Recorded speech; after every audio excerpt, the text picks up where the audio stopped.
Pada video kali ini, kita kembali akan membahas alur cerita Donghua yang berjudul Scizor 7 atau Killer 7. Cerita akan berfokus pada seorang pria yang bernama Wu Liuqi. Ia adalah asasin paling ditakuti di benua Wuxia. Namun, karena suatu kejadian, ia menjadi kehilangan ingatannya. Film diawali yang memperlihatkan Liuqi sedang dalam misi untuk membunuh seorang target. Di sana, ia berhasil membasmi target dan pasukannya. Setelah berhasil membunuh orang tersebut, lantas ia pun mendapatkan upah yang cukup banyak. Namun, ternyata ada orang yang membayar Liuqi 2 kali lipat untuk membunuh orang itu. Akan tetapi, semua itu hanyalah bayangan saja. Pada kenyataannya, ia hanyalah tukang sup usus di pinggiran jalan. Lalu, kita diperkenalkan ayam biru yang bisa bicara yang bernama Dabaoji. Di sana, Dabao mengajak Liuqi untuk berhenti berjualan sup dan mengambil profesi baru sebagai seorang asasin. Dia meyakini menjadi seorang asasin akan mendapatkan upah yang besar dan juga jam kerjanya fleksibel. Dengan begitu, mereka akan menemukan pekerjaan yang lebih baik dari itu. Di sana, Dabao memberitahu jika saja ia mempunyai uang, ia bisa membawa Liuqi ke istan, di mana di sana terdapat teknologi yang mungkin bisa menyembuhkan amnesia Liuqi. Dabao memberitahu di dunia ini profesi yang tertua adalah menjadi asasin. Di mana ada orang, ada kebencian pula, dan di mana ada kebencian, maka akan ada pembunuh juga. Terdapat 2 tipe utama dari mereka. Yang satu melayani negara, bekerja teratur 8 jam sehari. Terkadang mereka sering dipanggil agen rahasia. Lalu yang lainnya adalah pekerja lepas independen. Kebanyakan dari mereka memiliki kemampuan rata-rata. Namun di peringkat 10 besar, mereka adalah asasin yang jenius. Mereka tidak pernah gagal dalam misi sehingga mendapatkan upah yang besar. Tetapi seorang asasin tidak dapat bekerja pada siang hari. Jadi mereka perlu pekerjaan legal sehingga identitasnya tetap rahasia. Namun di sana Liuqi tidak percaya diri karena ia hanya bisa bermain gunting saja. Ia sama sekali tidak tahu cara membunuh. Kemudian untuk hal itu, Dabao memberinya sebuah buku khusus kilat asasin. Pelajaran pertama adalah telur penyamaran. Pertama-tama, Liuqi harus membayangkan ingin menyamar menjadi apapun. Lempar telurnya dan boom, maka ia akan berubah seperti yang ia inginkan. Namun, hanya penampilannya saja yang berubah. Ia tidak akan mendapatkan skill untuk menyerang. Pelajaran kedua adalah pembunuhan instan. Pelajaran ketiga adalah melarikan diri. Dabao memperkenalkan ayam super cepat yang bernama Xiao Fei. Ia bukanlah ayam biasa, dia adalah ayam terbang. Pelajaran keempat adalah asasin yang dingin. Asasin yang dingin adalah yang tak kenal ampun. Akan tetapi di sana Liuqi sama sekali tidak bisa membunuh seekor binatang, bahkan seekor cacing pun. Meski semua latihannya seperti itu, Dabao tetap memberikannya diploma sebagai tanda peresmian Liuqi menjadi seorang asasin yang terlatih. Dan ia pun langsung memberinya sebuah misi. Misinya adalah untuk memotong rambut pengantin wanita. Orang yang menyewanya adalah mantan pacar si pengantin sendiri. Di saat acara dimulai, Liuqi sudah berada di sana menyamar menjadi seekor babi panggang. Lalu saat akan memotong rambut si pengantin, tidak lama ia melihat cuplikan masa-masa muda kedua pengantin. Dan hal itu membuat Liuqi bertanya, mengapa ia tidak memiliki ingatan akan masa lalu. Namun saat sadar, ternyata yang ia potong adalah rambut si pengantin pria, sehingga hal itu membuat semua orang pun terkejut. Tapi Liuqi melanjutkan misi untuk memotong rambut si pengantin wanita itu, hingga akhirnya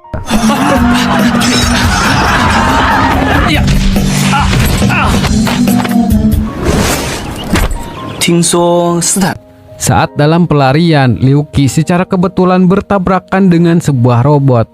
Terlihat dari lambangnya, robot itu berasal dari istan. Di sana, Liuqi mencoba bertanya tentang alat istan yang bisa mengembalikan ingatan. Namun, ia berniat menyerang setelah melihat token Liuqi. Dalam datanya mengatakan orang yang memiliki token itu adalah musuh istan. Jadi, mereka harus dibunuh tanpa syarat. Beruntung, Liuqi masih bisa menghindarinya. Kemudian, saat robot itu akan melanjutkan serangan, Liu Qi berfokus memanggil guntingnya yang tertinggal di acara pernikahan. Meski Liu Qi terkena serangan, ia masih sempat membalas robot itu. Namun karena hanya melukai salah satu tangannya saja, robot itu pun berniat mengakhiri Liu Qi. Sebelum itu, Liu Qi menanyakan siapakah dirinya. Di saat robot itu akan mengatakan tentang Liu Qi, tiba-tiba ada seorang wanita bertopeng yang menyerang robot tersebut. Liu Qi sangat kesal, setidaknya ia harus menunggu robot itu menyelesaikan kalimatnya. Ia menanyakan mengapa Liu Qi memiliki token organisasi assassin. Namun tidak lama, robot tadi mengaktifkan penghancuran diri. Beruntung Liu Qi berhasil selamat berkat Xiao Pei. Saat malam harinya, karena misi Liu Qi gagal, ia hanya mendapatkan sepotong roti kukus. Di sana Liu Qi menanyakan cara menemukan anggota organisasi assassin. Dabao memberitahu organisasi itu sangat tertutup. Hanya mereka saja yang bisa menemukan Liu Qi. Tapi jika Liu Qi masuk ke dalam peringkat 100 teratas, ia yakin beberapa organisasi akan menghubungi Liu Qi untuk mengajaknya bergabung. Setelah kejadian yang dialaminya, Liu Qi memutuskan akan memasuki bisnis assassin. Ia harus masuk ke dalam peringkat 100 besar dan Dabao akan menjadi manajernya. Kemudian toko salon rambut yang mereka sewa akan menjadi markas mereka. Berpindah pada malam hari berikutnya, para suku kucing berkumpul untuk rencana perang dengan suku anjing. Pemimpin suku kucing itu bernama Xiaomi Mao. Kemudian satu kucing memberikan sebuah kartu nama seorang assassin, dan ia adalah Liu Qi. Tidak lama Liu Qi pun datang menemui Xiaomi. Namun di sana ia tidak sengaja menginjak ekornya. Xiaomi langsung memberikan foto target untuk misi Liu Qi, dan targetnya adalah pemimpin suku anjing tersebut. Xiaomi tidak ingin Liu Qi membunuh anjing itu, tapi ia hanya ingin matanya dikeluarkan saja. Sesampainya di depan markas suku anjing, Liu Qi berubah wujudnya menjadi salah satu dari mereka. Pada awalnya keadaan berjalan cukup lancar, namun tiba-tiba kemudian Liu Qi mencoba menghindari semua rintangan hingga ia sampai di tempat pemimpin anjing. Pada awalnya ia sedikit ragu karena anjing itu tidak sama seperti yang dipoto. Para pengawal merasa curiga pada Liu Qi karena mereka tidak pernah melihatnya. Di sana Liu Qi berpura-pura menjadi anjing yang bernama Wu Feng. Namun ia tidak tahu bahwa Wu Feng adalah pemimpin itu sendiri. Karena sudah terpojok, Liu Qi pun memilih untuk berhenti berpura-pura dan ia pun langsung menyerang Wu Feng. Niat hati ingin menyerang mata Wu Feng, ternyata ia salah mencolok matanya. Dari awal kacamata Wu Feng berada di dahinya dan titik kecil hitam itu adalah matanya. Di sana Liu Qi pun dibuat tidak berdaya. Lalu saat ada kesempatan, Liu Qi bisa menyerang mata Wu Feng dengan lidahnya. Tapi hal itu malah membuat Wu Feng sangat marah. Saat ia dihajar habis-habisan, tiba-tiba Liu Qi teringat sesuatu di masa lalu. Hingga sesaat ia menjadi orang yang berbeda. Namun tidak lama, ia kembali seperti semula dan tertangkap oleh Wu Feng. Kemudian Wu Feng berhenti menyerang ketika ia melihat fotonya. Dengan begitu ia tahu orang yang mengirim Liu Qi adalah Xiaomi. Wu Feng menceritakan dulu ia dan Xiaomi saling kenal satu sama lain. Xiaomi selalu datang setiap hari untuk mendengarkan ia bernyanyi. Lalu mereka pun mulai jatuh cinta. Namun Wu Feng mengatakan yang sebenarnya. Ia meninggalkan Xiaomi karena pernah mendengar sebuah berita. Penelitian ilmiah membuktikan bahwa seekor anjing dan kucing tidak bisa menghasilkan keturunan. Sedangkan Xiaomi berangan-angan ingin mempunyai keturunan. Untuk itu, Wu Feng pun meninggalkan Xiaomi demi kebaikannya sendiri. Tapi Liu Qi mengatakan kehidupan anjing terlalu melodrama. Jika Wu Feng tidak ingin mengatakan perasaannya, Xiaomi tidak akan tahu bahwa ia juga mencintainya. Kembali pada Xiaomi, ia telah mengumpulkan pasukan cukup banyak. Tidak lama, Wu Feng bernyanyi dan menyatakan perasaannya. 微笑。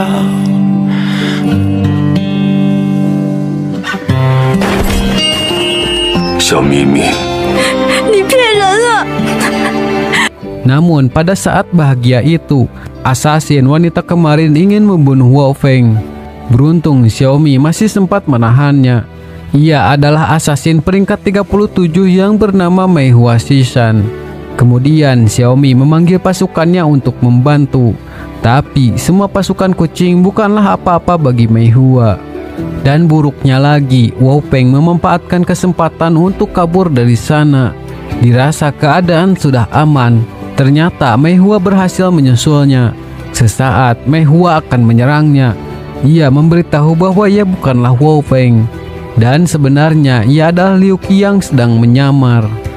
Akan tetapi Mei Hua tidak percaya dan tetap menyerangnya. Lalu demi bisa selamat, Liu Qi berubah dirinya kembali. Pada awalnya Mei Hua tidak menyadari keberadaannya. Namun tidak lama ada seekor anjing yang ingin membuang air. Jadi ia kembali ketahuan. Kemudian Liu Qi menyerang hingga topeng Mei Hua terpotong. Melihat kecantikan Mei Hua, Liu Qi pun menjadi sedikit berbeda. Ia dengan gayanya memberitahu peringkat dan statusnya masih lajang. Lalu Liu Qi mencoba kabur dengan menggunakan Xiao Fei. Namun Mei Hua berhasil menjatuhkannya. Kemudian saat Mei Hua akan menyerang Liu Qi dengan senjata di rambutnya, tiba-tiba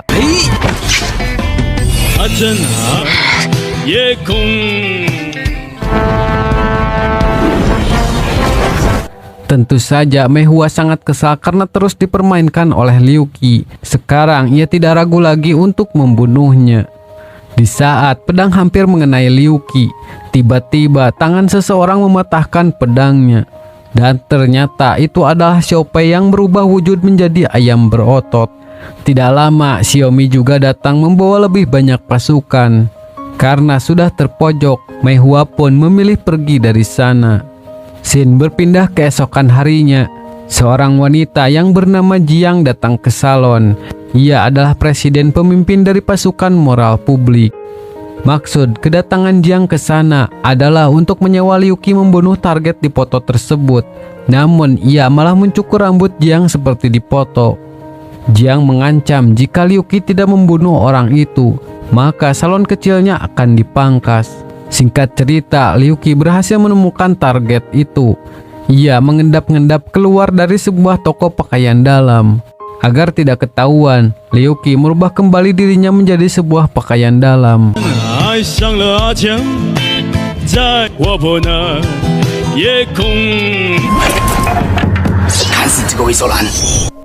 Sesampainya di rumah orang itu, Liu Qi dipajang di sebuah dinding. Di saat ada kesempatan, ia berniat membunuhnya. Akan tetapi, dan sialnya lagi, pria itu ingin mencoba memakainya.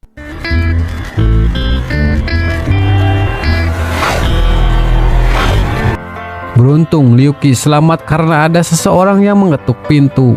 Dan ternyata ia adalah Presiden Jiang berserta dua bawahannya. Mereka datang atas nama Asosiasi untuk Pulau Bersih. Sekarang mereka akan membereskan pria yang hobinya mengumpulkan pakaian dalam. Pria itu meminta maaf karena ia tahu dirinya agak cabul. Tapi semua yang ia kumpulkan adalah hasil dibeli atau menemukannya. Ia tidak pernah mencuri sama sekali.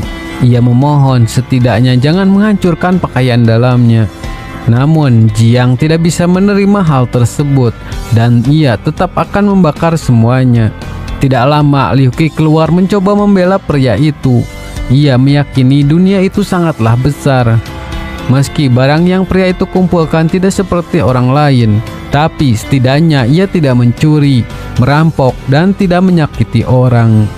Namun Jiang bersikeras akan tetap menghancurkan dan mengusir pria itu. Kemudian bawahan Jiang pun langsung menyerang Liu Qi. Di saat terpojok, Liu Qi berpikir ia harus menyerang kelemahan musuh. Dan akhirnya ia bisa mengusir Jiang dengan jurus pamungkasnya.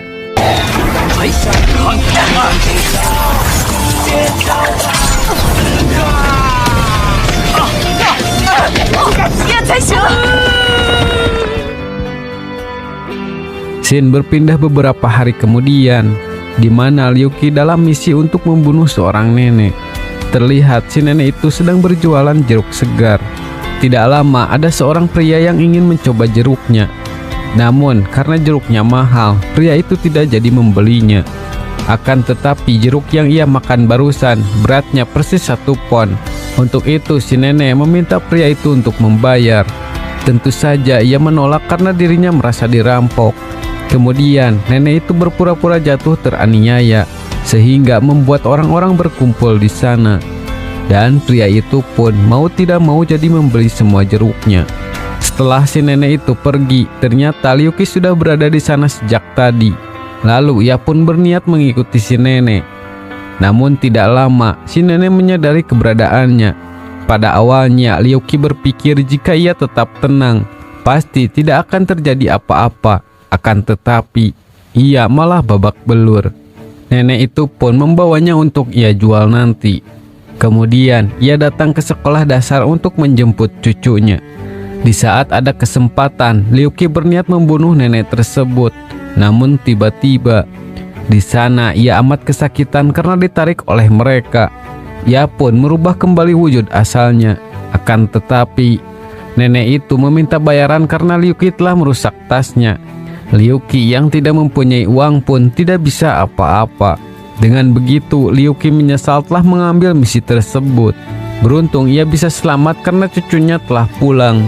Namun nenek itu sangat kesal ketika melihat ada seseorang yang telah memotong rambut cucunya. Dan sialnya lagi, anak itu menunjuk Liuki orang yang telah mencukurnya. Di sana Liuki mengingat saat di salon Dabaoji, ia kedatangan klien yang ia kira ingin memotong rambut anak itu. Tapi sebenarnya pria itu hanya ingin menyewa jasa Liuki untuk membunuh nenek tersebut. Sekarang ia tidak tahu harus berbuat apa lagi. Tidak jauh dari sana, Dabao berniat meneruskan misi Liuki. Ia menyerang anak itu untuk memanfaatkan kelemahan si nenek. Namun anehnya Liuki malah menyelamatkan mereka. Setelah si nenek pulang, terlihat pria yang menyewa Liuki adalah anaknya sendiri. Demi sebuah asuransi, ia rela melakukan hal tersebut. Keesokan harinya, Liuki kembali mendapatkan misi untuk membunuh seorang bocah. Di saat ia akan mengeksekusi bocah tersebut, tiba-tiba ia mendrama. Tapi Liuki tidak terpengaruh dan tetap ingin menyerangnya. Namun anak itu mengatakan sebelum ia mati, ia ingin melakukan beberapa hal. Ia berjanji setelah melakukan semua yang ia mau, Liuki boleh membunuhnya. Anak itu adalah gadis mutan yang bernama Kola. Keahliannya ialah melumpuhkan lawan dengan sentuhan.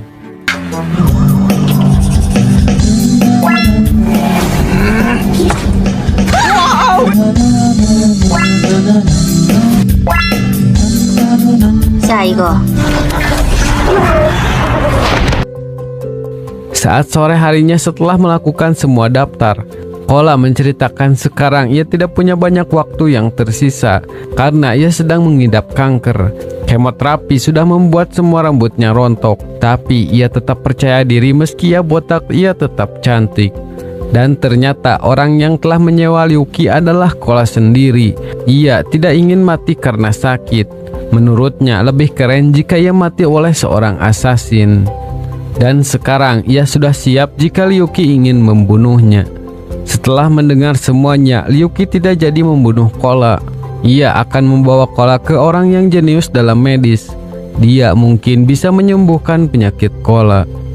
Scene berpindah beberapa hari kemudian. Karena belum mendapatkan misi lagi, Liuki dan Dabao mencoba berjualan kelapa. Di sana, Dabao masih kesal karena Liuki selalu gagal dalam misinya. Jadi ia tidak pernah mendapatkan uang sekalipun. Di saat serius berbicara, tiba-tiba Liuki menghilang begitu saja. Ternyata ia sedang asik ingin membaluri tabir surya pada seorang wanita. Tidak lama, Dabao menerima misi dari seseorang. Alhasil, Liuki tidak bisa menikmati kesenangannya. Sesampainya di tempat tujuan, ternyata orang yang menyewa Liuki adalah Pak Chen. Pak Chen adalah penjaga pantai Pulau Ayam. Ia memberitahu ada 3 kapal selam yang mendekati pulau. Ia ingin Liuki menyusup ke kapal yang terbesar dan membunuh kaptennya. Tapi sebelum itu, Pak Chen memberikan uang yang ia punya. Meski totalnya hanya sedikit, Liuki tetap menerima dan menjalankan misi itu. Di saat Liuki sudah dekat dengan kapal selam itu, ia pun melancarkan aksinya untuk berpura-pura tenggelam. Dan anehnya lagi, kru kapal malah percaya dan membawanya masuk. Di sana, kru kapal berebut untuk memasak Liu Qi, antara dikukus atau digoreng. Tidak lama, kapten mereka pun datang. Ia adalah Kapten Jack, pemimpin bajak laut Narsis. Melihat ikan itu, Jack ingin membuatnya menjadi sashimi. Akan tetapi, saat ia memegangnya, dengan cepat Liu Qi mengeluarkan sebuah jarum. Tapi Jack berhasil menahan serangan itu. Melihat sosok Liu Qi seperti itu, Jack mengingat kejadian dulu saat ia bertransaksi dengan seseorang. Tidak lama datang orang yang menggagalkan mereka. Karena kesal, Jack pun mencoba menyerangnya. Namun, ia kalah dan mendapatkan luka yang cukup parah. Tapi Jack merasakan sekarang Liu Qi lebih lemah dari orang sebelumnya. Untuk itu, ia pun mencoba menguji Liu Qi.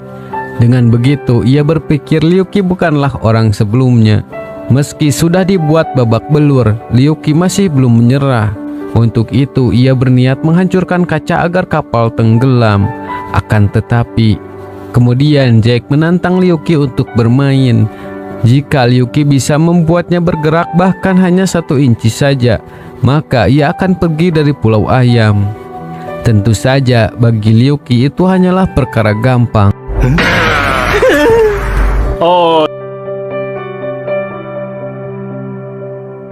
Keesokan harinya, Liu Qi mendapatkan misi lagi untuk membunuh seseorang. Tidak lama, ia melihat orang sesuai di foto tersebut. Orang yang menyewa mereka adalah istrinya sendiri. Jika Liu Qi melihat suaminya bersama wanita lain, ia ingin Liu Qi memotong anunya. Kemudian untuk mendekati target, ia berubah menjadi seekor kepiting.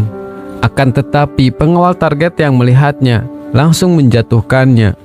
Lalu ia pun berubah kembali menjadi mainan bebek. Namun pengawalan orang itu sangatlah ketat. Ia sudah curiga bahwa ada seorang asasin di sana. Tapi beruntungnya ia percaya bahwa Liu Qi adalah mainan. Karena sangat lucu, ia memainkan Liu Qi sampai ingin menggigitnya. Beruntung ia tidak jadi karena harus bekerja bukan bermain. Saat hampir sampai di tempat target, sialnya ia kembali ditemukan oleh pengawal tadi. Pengawal itu bernama Hei Dachun. Ia berada di peringkat pengawal 1736.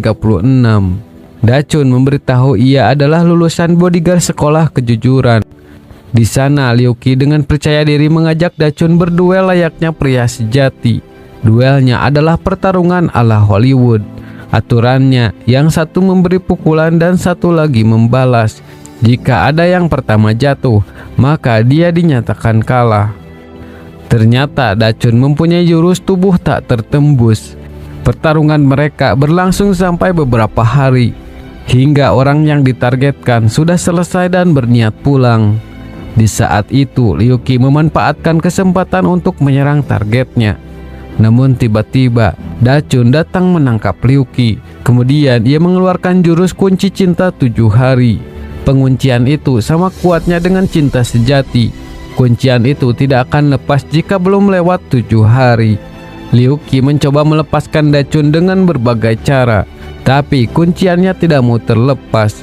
Hingga akhirnya Liu Qi pun menyerah. Tidak lama, Liu Qi melihat sesuatu yang datang menuju mereka. Ternyata itu adalah sebuah rudal.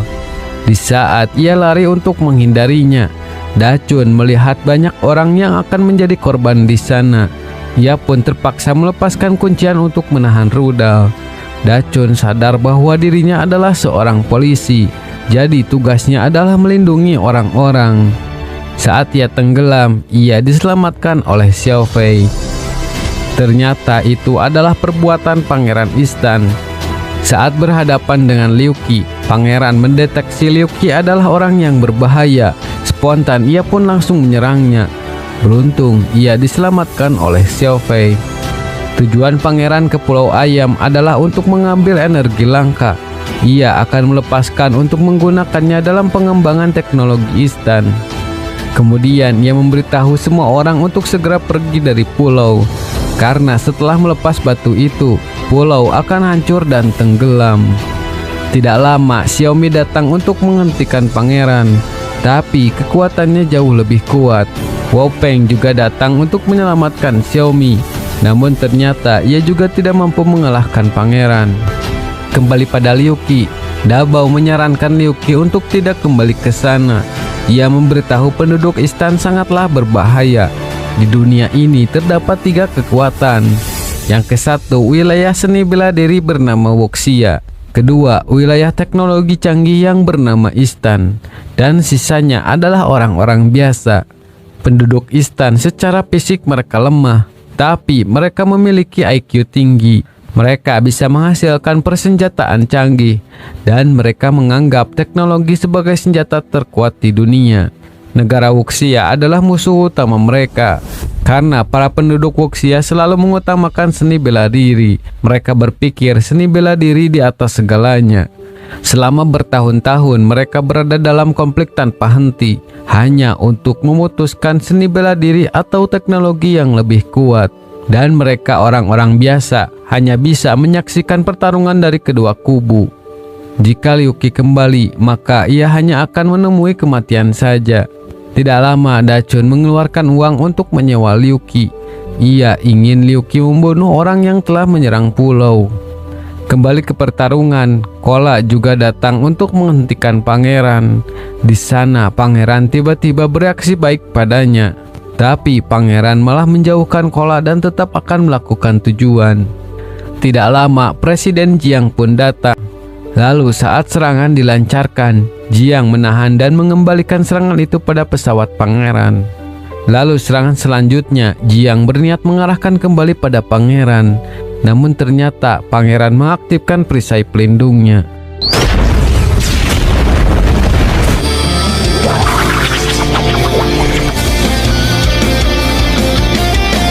Dan ternyata Jiang diselamatkan oleh Liu Qi. Sekarang giliran Liu Qi yang akan beraksi.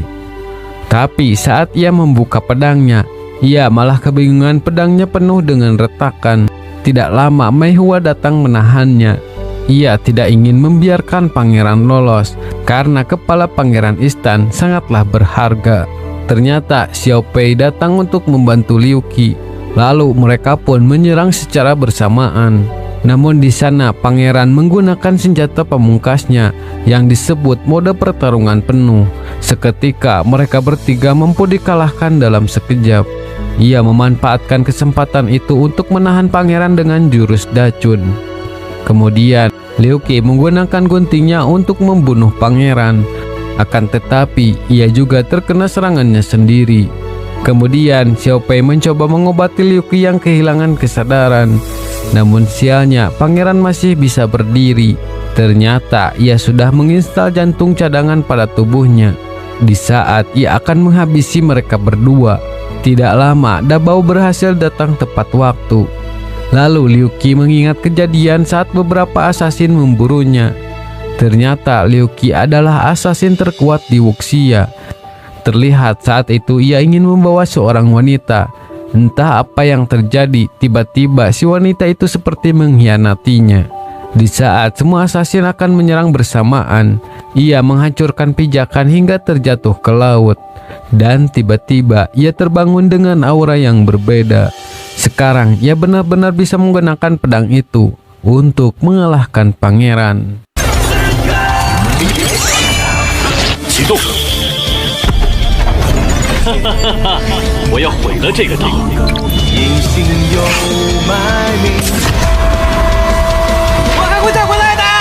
Di sisi lain terlihat Mei Hua sedang berbicara dengan seseorang. Orang itu menyuruh Mei Hua untuk membunuh Liu Qi dan mengambil pedangnya. Scene berpindah keesokan harinya di salon Dabaoji. Semua orang berkumpul menantikan kabar Liu Qi yang dirawat. Di sana mereka sangat takut jika Liu Qi bangun jadi orang yang berbeda. Dan ternyata Liu Qi kembali seperti biasanya. Cerita dilanjutkan di sebuah pulau kecil yang bernama Pulau Ayam. Di sana terdapat orang yang ahli menata rambut brilian. Dengan kemampuannya, ia bisa mencapai hal-hal hebat. Ia memilih sebuah pulau kecil itu untuk membuka jasa potong rambut. Dan inilah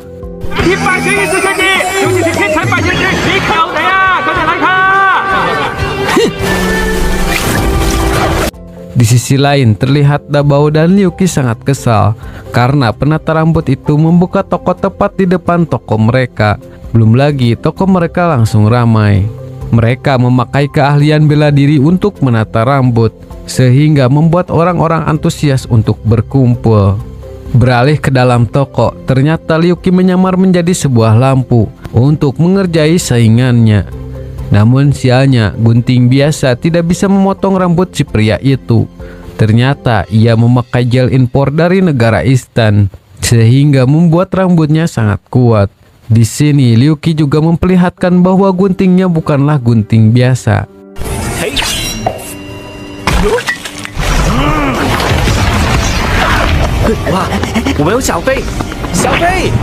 Namun sialnya, ada seekor kucing yang melintas di depan Liu Qi, sehingga kucing itulah yang terbawa oleh Xiao Fei. Dan hasilnya Liu Qi sendirilah yang babak belur. Saat mengobati lukanya, Liu Qi bertanya kapan ia dapat cukup uang untuk perawatannya di Istan. Di sana, Dabao sangat kesal karena itu salah Liu Qi sendiri. Ia tidak pernah berhasil membunuh sehingga tidak mendapatkan uang. Belum lagi sekarang salonnya kalah oleh salon sebelah. Tidak lama Dacun datang ke toko mereka. Saat perawatan, Dacun memberitahu berita dari sumber terpercaya. Sekarang beberapa asasin telah datang ke Pulau Ayam, dan kaptennya memberitahu bahwa Liu Qi adalah salah satunya. Mendengar hal itu, Liu Qi menjadi sedikit panik. Ia menjelaskan di sini ia bekerja dengan layak, hanya mengelola salon saja, tidak ada yang aneh. Tapi kedatangan Dacun ke salon adalah untuk mengajak mereka bekerja sama menangkap para asasin. Dari sini Liu Qi curiga mungkin otak Dacun sedikit oleng setelah terkena misil kemarin. Lalu Dacun memberikan lembaran yang memberitahu imbalan dari setiap kepala. Imbalannya adalah 100.000 yuan. Mengetahui hadiahnya sangat besar, Dabao menjadi bersemangat. Namun Liu Qi sedikit takut untuk pergi, karena yang mereka buru adalah pembunuh kejam yang tak kenal ampun. Tapi untuk masalah itu, Dabao mempunyai senjata rahasia baru. Ia menyebutnya lilin rambut nomor 7. Perlengkapan itu sengaja Dabao buat hanya untuk Liu Qi saja. Selagi target berpikir Liu Qi hanya menata rambut, Liu Qi harus menekan tombol di sampingnya, maka akan keluar jarum 7 yang sangat mematikan. Scene berpindah di mana Liu Qi sudah lelah mencari seorang asasin. Untuk itu ia beristirahat di sebuah toko makanan. Kemudian ia sedikit berbincang-bincang dengan orang yang di depannya. Dan ternyata orang yang berada di depannya adalah seorang asasin. Ia adalah asasin peringkat ke-3346 yang bernama Ahfa. Dengan cepat Liu Qi pun mengeluarkan senjata barunya. Akan tetapi senjatanya hanya mengenai kocokan dadu saja. Namun tiba-tiba, tidak lama pemilik toko sangat terkejut. Ia terkejut karena orang itu belum membayar, dan sebagai gantinya ia menunjuk Liu Qi. Tapi berkat 1000 akalnya, Liu Qi berhasil kabur. Lalu ia pun sampai di sebuah toko bakso yang bernama Bakso Chaosan Autentik. Melihat bakso yang lezat itu, Liu Qi yakin itu adalah buatan tangan. Tiba-tiba si pemilik toko sangat kesal karena mengira Liu Qi mengetahui ia yang sebenarnya. Ternyata ia adalah asasin peringkat 2999. Kemudian Liu Qi berubah menjadi sebuah bakso, dan saat ada waktu, ia tahu bahwa kelemahan orang berotot berada di bagian punggungnya. Tangan mereka yang besar membuat mereka kesusahan mencapainya. Lalu berpindah ke WC umum Pulau Ayam. Saat membuang air kecil, secara kebetulan Liu Qi kembali bertemu dengan seorang asasin. Tapi ia malah berpikir orang itu seperti cosplayer saja. Tentu saja perkataan Liu Qi membuatnya sangat marah. Namun asasin itu bukanlah tandingannya. Setelah dikalahkan, ia sangat frustasi sampai berpikir apakah ia terlalu biasa. Tidak lama saat Liu Qi ingin pulang, terlihat Pak Chen tergeletak di pinggir jalan. Ia telah diserang asasin yang sedang menggoda Kola. Asasin itu menanyakan siapakah pria terkuat di Pulau Ayam. Kola pun menunjukkan orang tersebut, dan orangnya adalah Liu Qi. Liu Qi sangat kesal karena ia mencelakai pria tua dan anak kecil. Karena tidak ingin membuang waktu, asasin itu langsung ingin menguji Liu Qi sebagai orang terkuat di pulau. Ia adalah asasin peringkat 2017 yang bernama Ichiro. Di sana Ichiro melakukan trik curang. Ia telah merubah pedangnya menjadi senjata berpeluru. Namun ternyata Liu Qi masih bisa berdiri. Ia dengan gayanya menangkap peluru hanya dengan gunting. Ichiro sangat kecewa karena ia telah berlatih keras selama ini. Tapi saat berduel ia masih kalah dan ketakutan. Tapi ia keheranan mengapa triknya tidak mempan terhadap Liu Qi. Sebelum Liu Qi pergi, Ichiro menanyakan namanya. Di sana Liu Qi hanya memberitahu bahwa ia hanyalah tukang cukur rambut. Keahliannya adalah poni tembus pandang. Setelah itu, Pak Chen dioperasi di salon Dabaoji. Terlihat ada sebuah batu dari tubuhnya. Dabao sangat yakin batu itu adalah bahan yang terbuat dari Xuanwu. Namun, Dachun menjelaskan itu hanyalah batu ginjal milik Pak Chen. Dan sekarang kondisi Pak Chen mulai membaik. Tidak lama, orang-orang dari salon sebelah kembali menantang Liu Qi untuk berduel. Tapi tiba-tiba,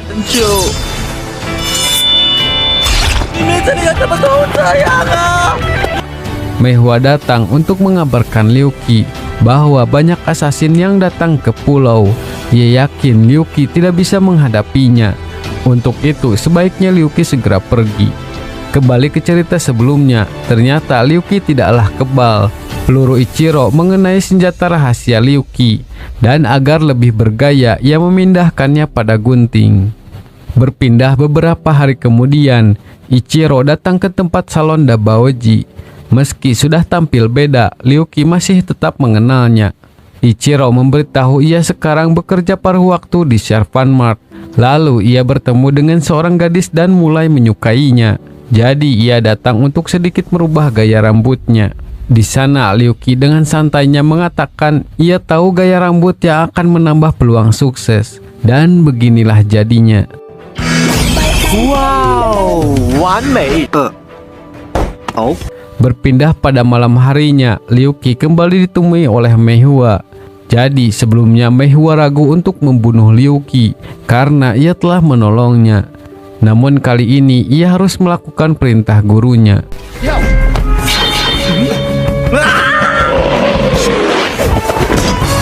Di sana Liu Qi terus berubah menjadi apapun. Namun karena terlalu sering memakai trik itu, Mei Hua sudah terbiasa melihatnya. Kemudian ia mencoba kabur menggunakan Xiao Fei, tetapi tetap saja pengejarannya sampai di sebuah taman. Di sana Liu Qi menantang Mei Hua untuk berduel. Jika dalam 3 serangan Liu Qi jatuh, maka ia dinyatakan kalah. Jika ia kalah, Mei Hua menginginkan ia untuk keluar dari pulau dan pergi ke tempat yang tidak bisa Mei Hua temukan lagi. Lalu jika Mei Hua kalah, ia akan memberikan kedua pedangnya. Namun Liu Qi tidak menginginkan pedang itu. Yang ia inginkan hanyalah pergi ke pantai berdua dengannya. Tanpa basa-basi, Mei Hua langsung menyerangnya. Dalam sesaat, Liu Qi mengeluarkan telur perubahan.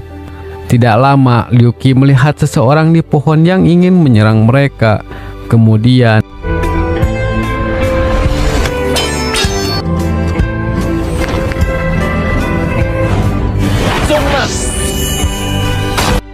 ternyata ia adalah kakak dari Mei Hua. Setelah itu, Mei Hua pun mengaku kalah dari Liu Qi.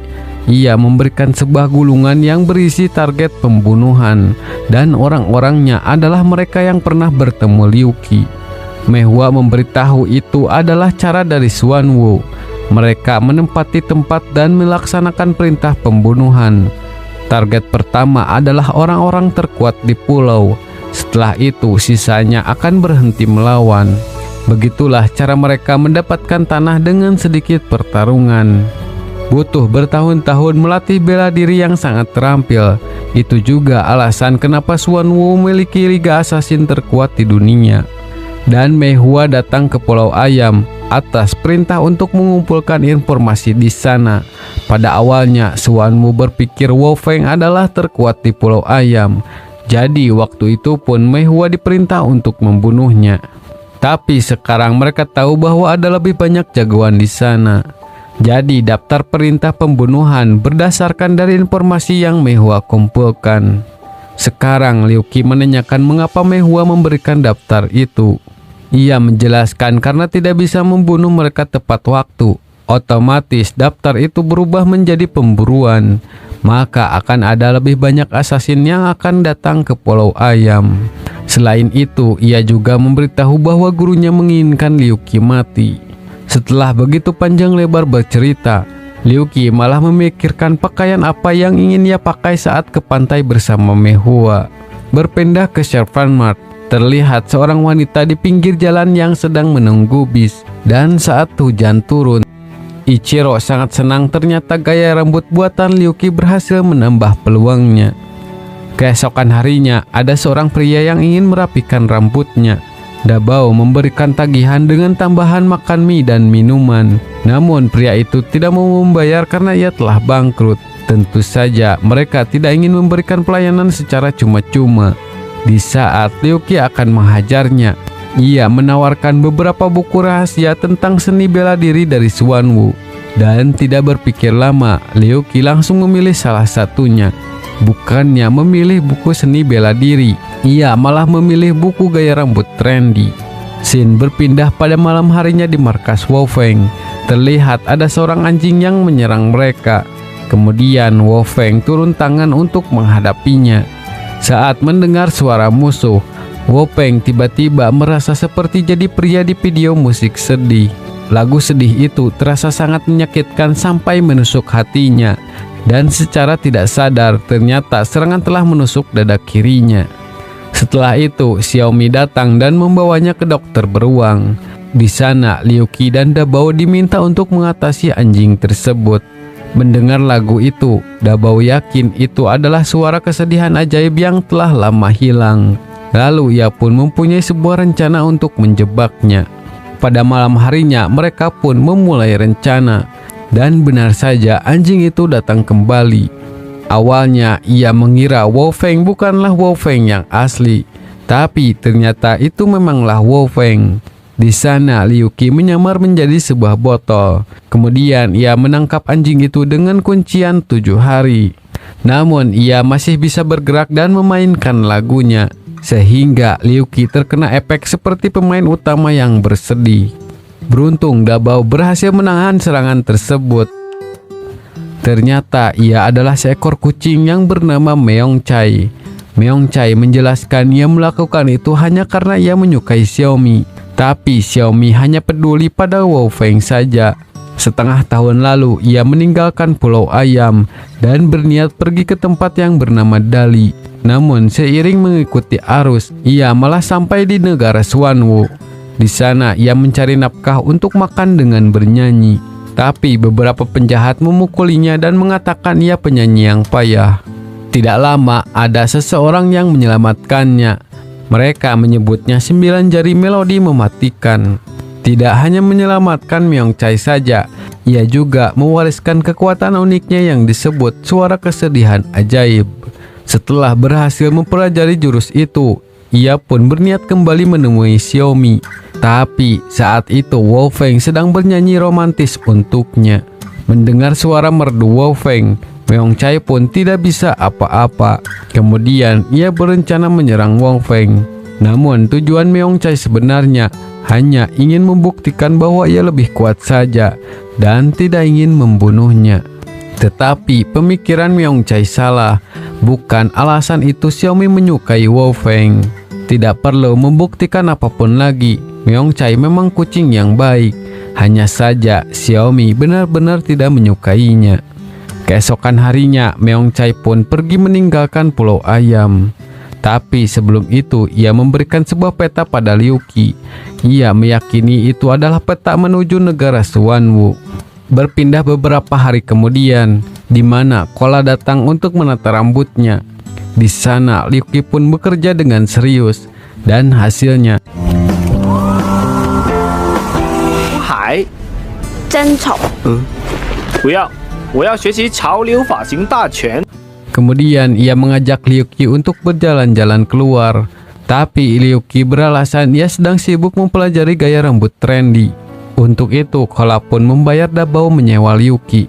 Di perjalanan, Liu Qi menanyakan perkembangan perawatan Kola dari dokter beruang. Namun, Kola memberitahu ia masih belum sembuh. Dokter beruang memberikan obat dari tahu fermentasi. Meski tidak bisa mengobati penyakit Kola, tapi obat itu bisa mengurangi gejalanya.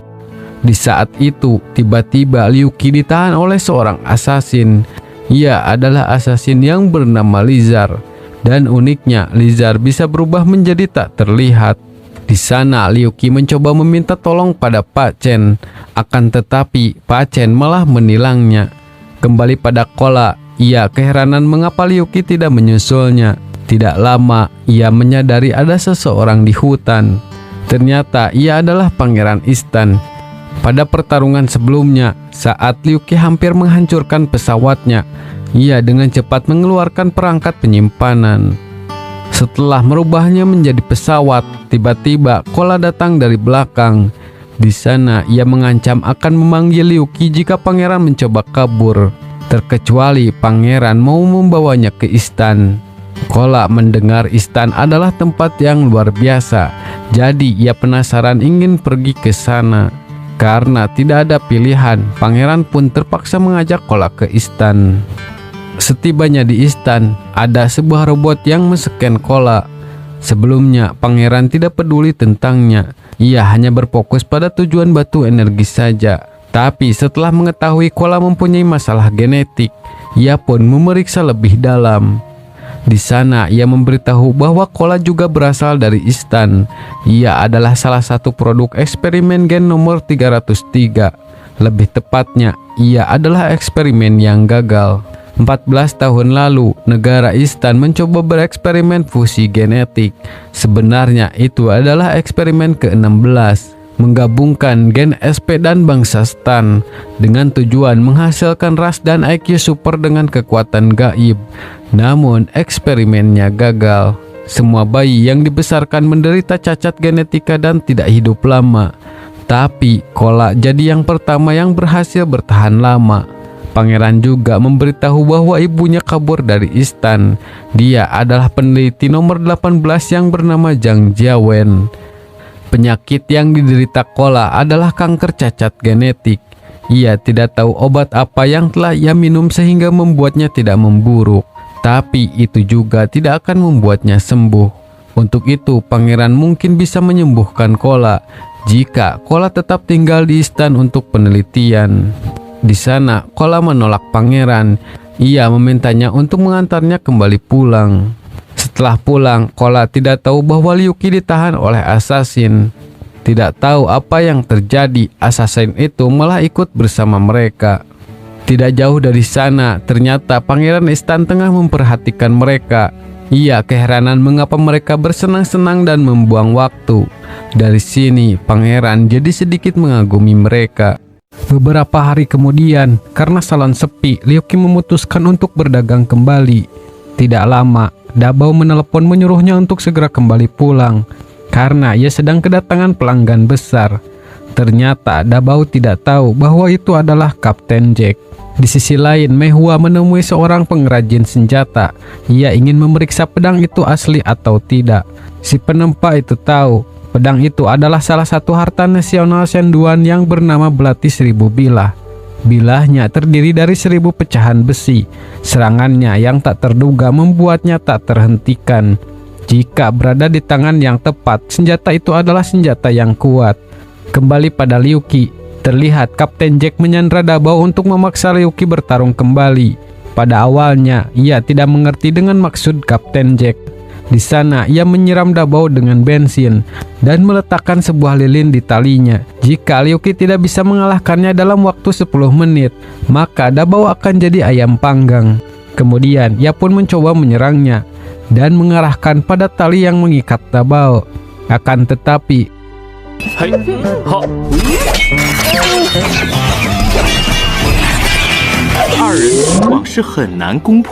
kedua bawahan Jack mengeluarkan jaring cinta untuk menahannya. Lalu untuk menghadapi Jack, Liu Qi meningkatkan kecepatan guntingnya hingga 5 kali lipat. Namun, Jack masih dengan mudah menghindarinya. Lalu ia mencoba mengecoh Jack untuk menggunakan jurus kunci 7 hari. Akan tetapi Liu Qi yang lambat bisa dihindari dengan mudah. Kemudian Jack menghajarnya habis-habisan untuk membuatnya terpojok. Ia yakin saat seseorang terpojok, pasti kekuatan sesungguhnya akan keluar. Namun di sini Liu Qi masih tidak ada reaksi apa-apa. Di sisi lain, Mei Hua menyaksikan pertarungan mereka. Ia penasaran dengan kekuatan Liu Qi yang sebenarnya. Di sana Liu Qi sudah kewalahan dan waktu juga hampir habis. Karena tidak ingat dengan kejadian di masa lalu itu, Liu Qi pun berpikir sekarang ia tidak akan lari lagi. Dan ternyata serangannya ditunjukkan pada dirinya sendiri. Tebasan itu adalah cara ia untuk menebusnya. Melihat Liu Qi nekat melakukan hal itu, Mei Hua pun turun untuk menahan Kapten Jack. Tapi saat Jack melihat pedang 1000 bilah, ia berniat mengambilnya dari Mei Hua. Di saat itu Liu Qi mengingat kejadian yang hampir sama. Tidak lama keluarlah sosok Seven.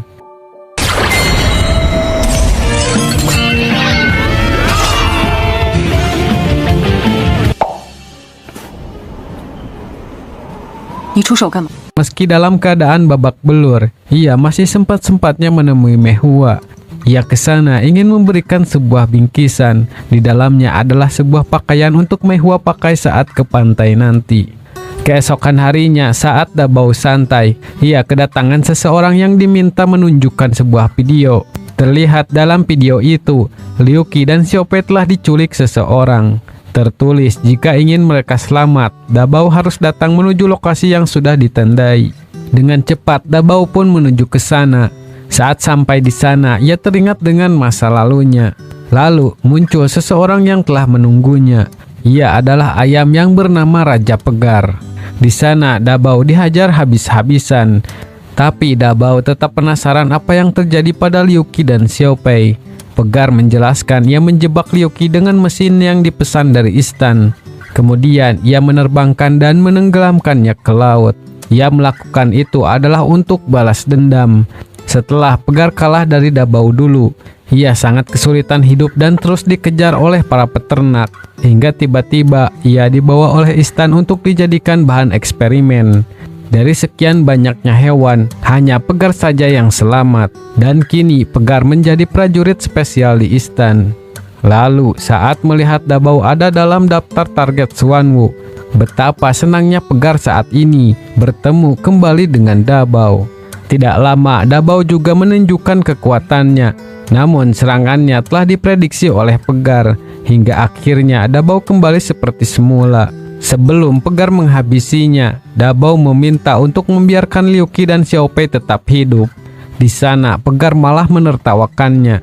Karena dulu Dabao pernah berkata akan membalas dendam pada manusia. Dabao dulu memang takut akan manusia. Bahkan ia menipu Liu Qi untuk jadi pembunuh. Awalnya ia hanya ingin melihat manusia saling membunuh. Tapi saat bersama dengan Liu Qi, ia merasakan sesuatu yang berbeda.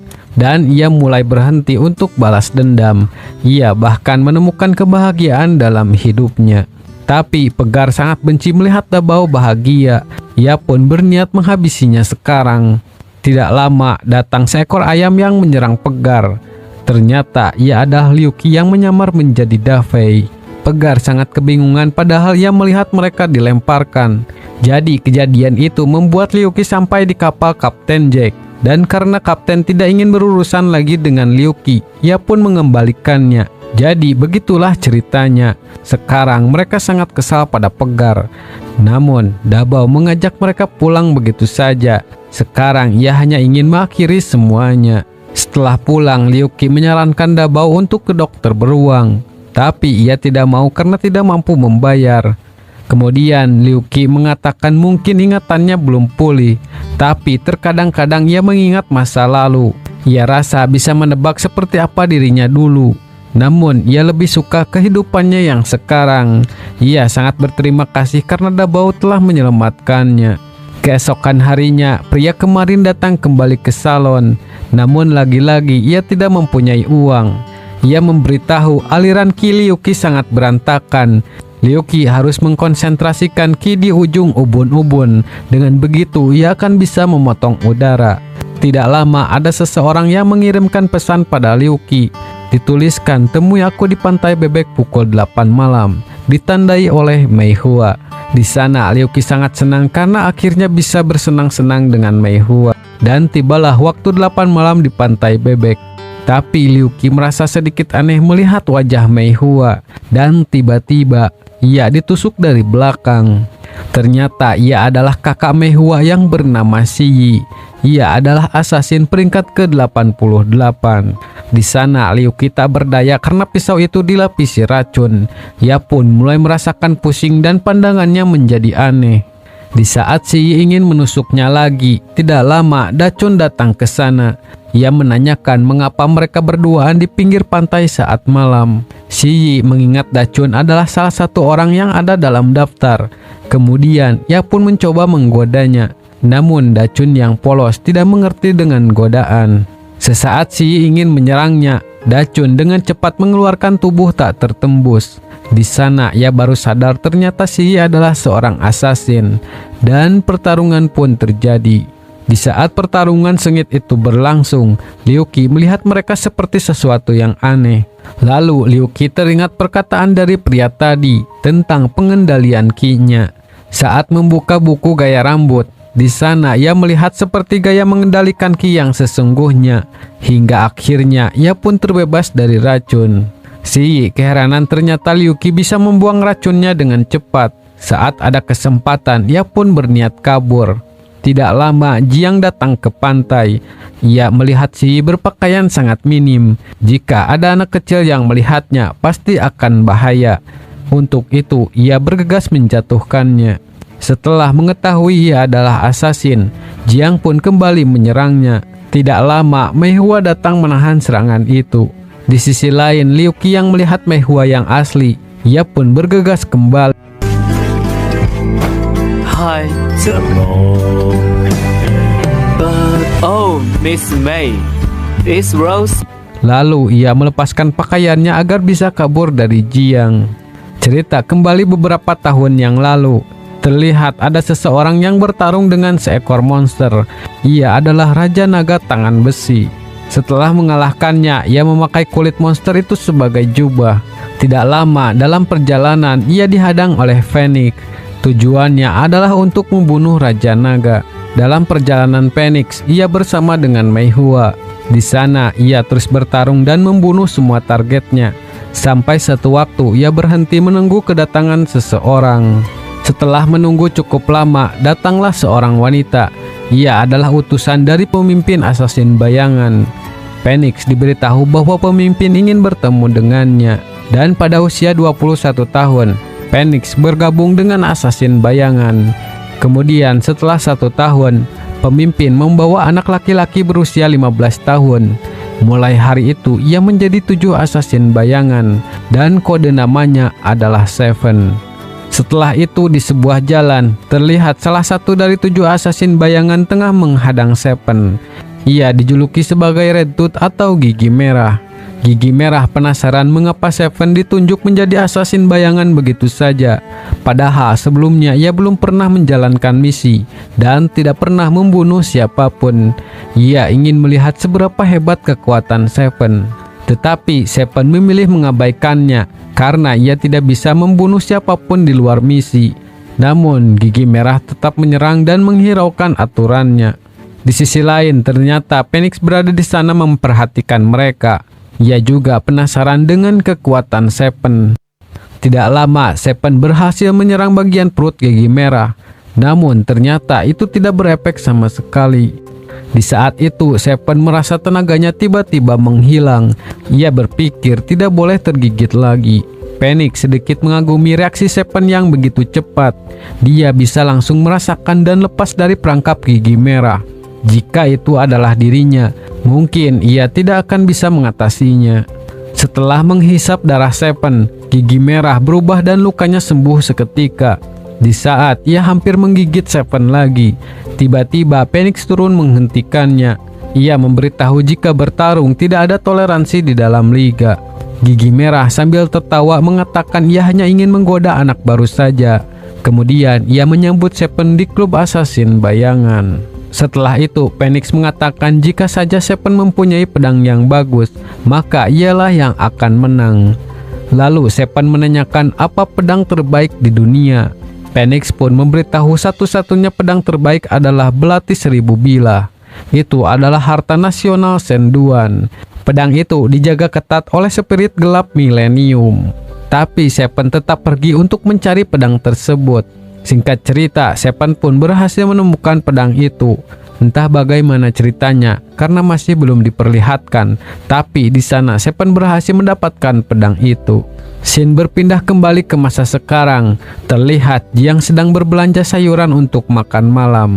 Tidak lama ia kedatangan seorang tamu, dan ternyata ia adalah Gigi Merah. Ia juga memanggil Jiang dengan sebutan senior.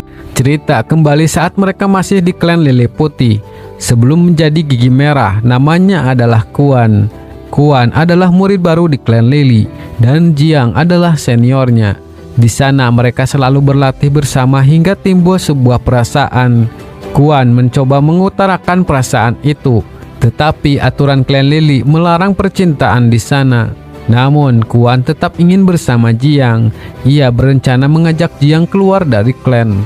Tapi Jiang menolak karena ia terpilih menjadi pewaris klan Lili. Karena kesal tidak bisa bersama Jiang, Kuan pun pergi ke area terlarang. Ia bertemu iblis merah dan belajar jurusnya. Setelah beberapa tahun, ia pun kembali ke klan untuk mengacau. Tapi ia hilang kendali dan hampir mati. Namun di sana Jiang menolongnya dan menghiraukan aturan. Sampai akhirnya Jiang juga harus dikeluarkan dari klan Lili. Jiang melakukan hal itu karena ternyata ia juga mencintai Kuan. Mereka bertarung sangat sengit sampai ke sebuah taman, di mana secara kebetulan Liu Qi sedang berjualan sop. Kemudian orang-orang mencoba membantu Jiang, akan tetapi serangan mereka tidak mempan sama sekali. Di sana Liu Qi sedikit mengingat saat pertarungannya dulu. Tujuan Gigi Merah menemui Jiang bukanlah untuk membunuhnya, tetapi ia ingin Jiang membuka segel Lili Putih. Tentu saja Jiang tidak mau melakukannya, karena ia menyegel Gigi Merah untuk kebaikannya sendiri. Di saat ia akan menggigit Jiang, tidak lama Liu Qi dan Dachun membantunya. Kekuatan tubuh Dachun hampir tidak tertandingi. Namun tiba-tiba Gigi Merah mengetahui kelemahan dari Dachun. Dengan cepat ia pun menggigitnya dan menjadi lebih kuat. Saat Liu Qi mencoba menahannya, Jiang memberitahu sepertinya ia harus menggunakan kekuatan hebat Lili Surga. Tapi ia membutuhkan bantuan untuk mengaktifkannya, dan caranya adalah berciuman. Di sana Liu Qi sedikit kebingungan untuk melakukan hal itu, dan akhirnya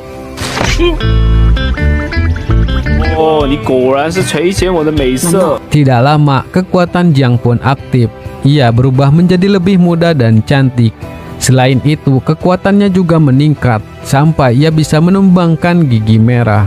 Tidak jauh dari sana, Phoenix dan Mehua tengah memperhatikan mereka. Jiang berhasil memojokkan Gigi Merah. Ia berniat mengeluarkan iblis merah di dalam tubuhnya, tetapi Gigi Merah tidak ingin melepaskan iblis itu.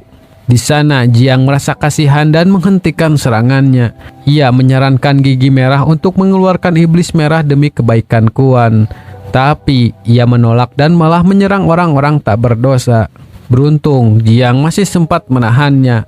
Dan sialnya lagi, Jiang kehabisan kekuatan Lili Surga hingga kembali seperti semula.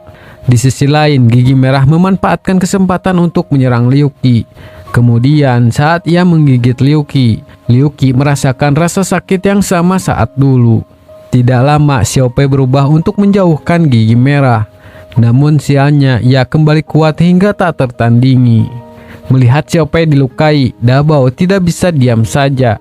Akan tetapi ia juga bukanlah tandingan Gigi Merah.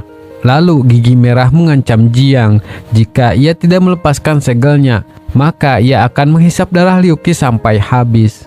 Melihat Xiao Pei dan Dabao terluka, ia sangat murka dan keluarlah sosok lain dari dirinya. Ia mengatakan Liu Qi hanya bisa menatap orang-orang di sekitar yang kau bunuh. Ia meminta membangkitkannya dan ia akan menjadi pembunuh terbaik di dunia. Di saat itu, Gigi Merah menyadari bahwa Liu Qi adalah Seven. Ia amat senang karena bertemu lagi dengannya. Tapi tidak lama Phoenix datang menghentikan mereka.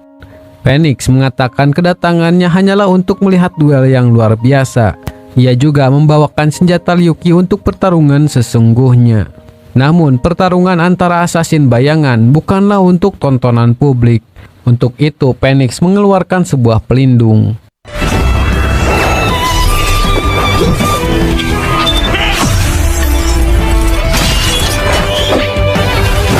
Dari pertarungan itu, Phoenix menyadari gaya bertarung Liu Qi tidak sama dengan yang dulu. Ternyata Liu Qi tidak ingin mengeluarkan kekuatan terkutuknya. Ia lebih memilih untuk memakai seni bela diri rahasia yang ditulis oleh pria kemarin.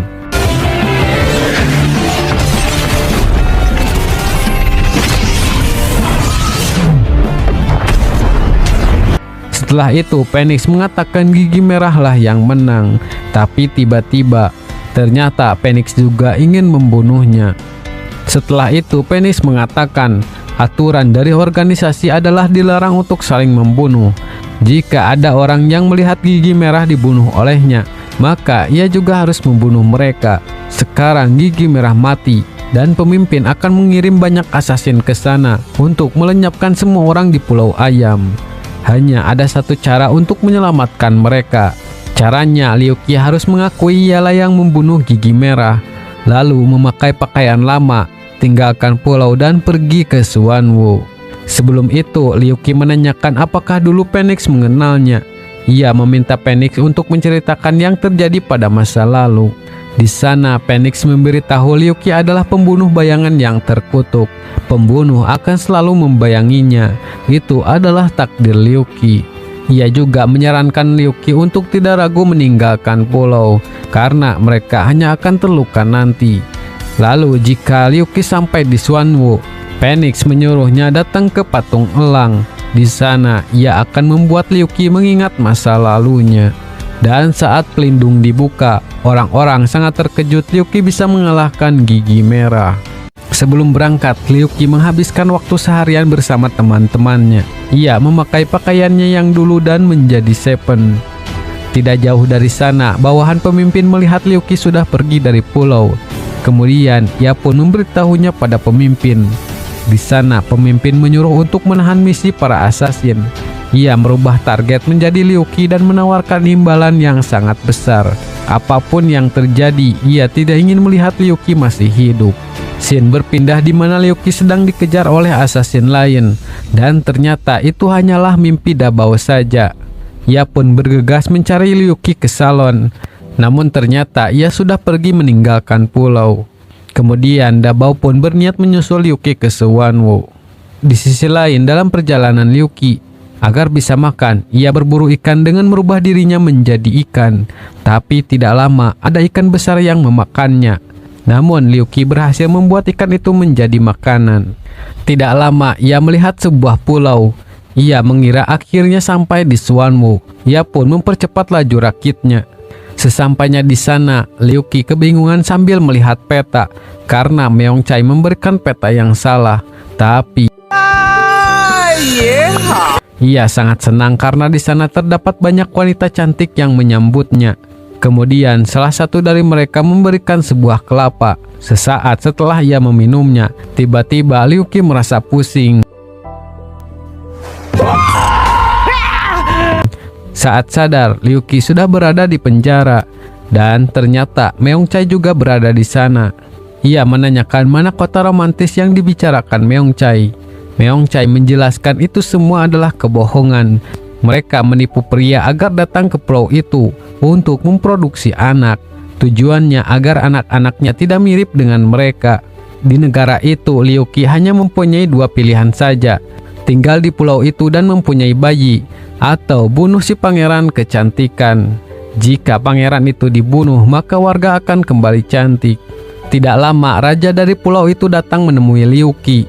Ia memberitahu mereka mengedarkan pamflet untuk mencari pria yang bisa membantu mengalahkan pangeran kecantikan. Jika Liu Qi bisa mengalahkannya, maka ia akan menikahkan Liu Qi dengan anaknya yang sangat cantik. Tidak lama, terlihat seseorang tengah menangis. Ia telah gagal membunuh pangeran kecantikan. Meongcai memperlihatkan fotonya sebelum ia menjadi seperti itu. Raja memberitahu cermin pangeran kecantikan bisa membuat muka seseorang menjadi seperti dirinya. Begitu terkutuk, mustahil akan bisa mengalahkannya. Liu Qi mencoba menanyakan bagaimana jika ia tidak ingin membunuh pangeran kecantikan, dan seperti inilah jawabannya. Tentu saja Liu Qi tidak ingin mendekah di sana. Tidak lama penjara kedatangan orang baru. Liu Qi dan Meongcai sangat senang mungkin orang itu bisa membantu mereka. Namun ternyata ia adalah Dabao dan Xiao Fei. Tapi Dabao selalu mempunyai rencana untuk menyelesaikan masalah. Ia merubah dirinya menjadi sebuah gitar. Lalu dimulailah misi mereka untuk membunuh pangeran kecantikan. Sesampainya di tempat pangeran, mereka sangat penasaran dengan wajahnya. Dan ternyata di saat itu serangan pangeran mengenai Meongcai. Seketika Meongcai jadi tidak bisa mengendalikan tubuhnya. Tidak lama pangeran mengeluarkan cermin 1000 wajah. Cermin itu bisa memancarkan ke berbagai arah. Tapi di sana Liu Qi berhasil menahannya.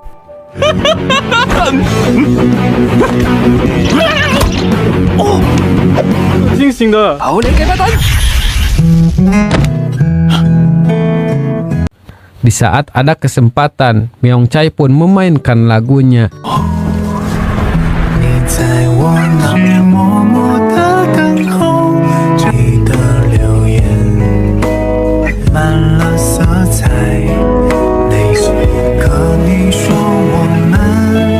Akhirnya mereka pun berhasil menangkap pangeran kecantikan. Liu Qi menanyakan bagaimana cara membatalkan kutukannya. Ia memberitahu mudah saja membatalkan kutukan itu. Cukup hanya mencium orang lain maka kutukan akan menghilang. Dan akhirnya semua orang pun kembali seperti semula. Kemudian Liu Qi mendapatkan imbalan seperti yang ia inginkan, yaitu sebuah rakit yang sama seperti miliknya. Sedangkan setelah kembali, putri raja itu sangatlah cantik. Setelah itu dalam perjalanan, Dabao memarahi Liu Qi karena ia pergi tanpa pamit. Cerita kembali ke Pulau Ayam. Saat Dachun sedang latihan di pinggir pantai, tidak lama Xi Yi datang dan menggodanya. Tetapi tetap saja Dachun tetap polos seperti biasanya. Di sana Xi Yi menjelaskan ia hanya ingin menyewa jasa Dachun saja. Tapi Dachun menolak karena ia adalah seorang penjahat. Xi Yi amat kebingungan dengan sikap polos Dachun. Meski ia telah merayu dan memberinya sejumlah uang, tetapi Dachun tetap menolaknya. Kemudian Xi Yi pun mengarang cerita sedih. Ia mengarang bahwa keluarganya telah ditangkap oleh asasin. Dan ternyata Dachun mengambil uangnya. Di sana Xi Yi berpikir semua orang sama saja, selalu termotivasi oleh uang. Tapi ternyata Dachun mengembalikan uang itu.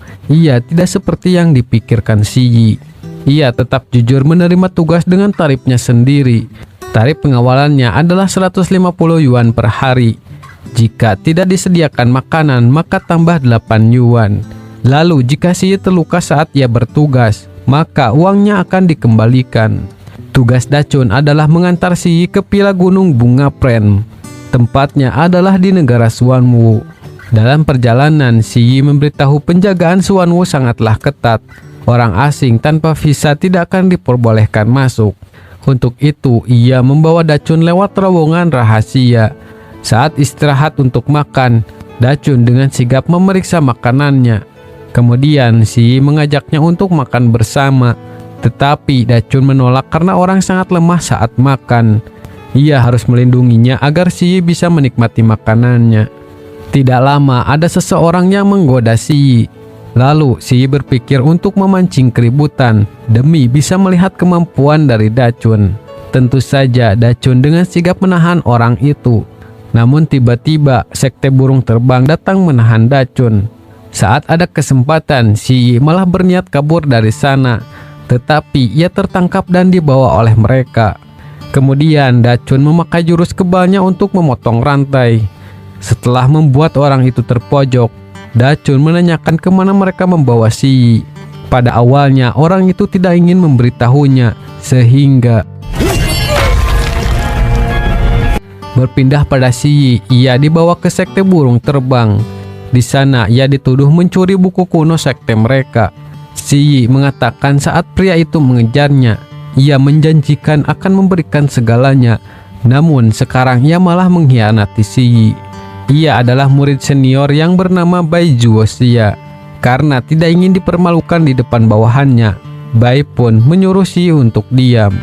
Di saat mereka akan membunuhnya, tidak lama datanglah Dachun dengan gaya.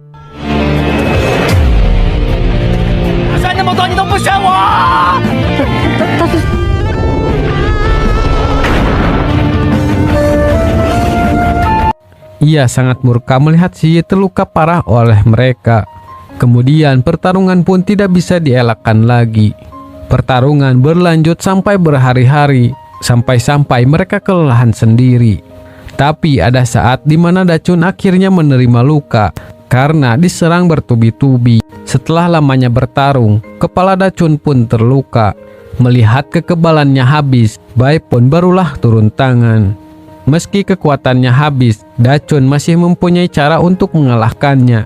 Saat berada di ketinggian, Dachun memakai jurus kuncian 7 hari, sehingga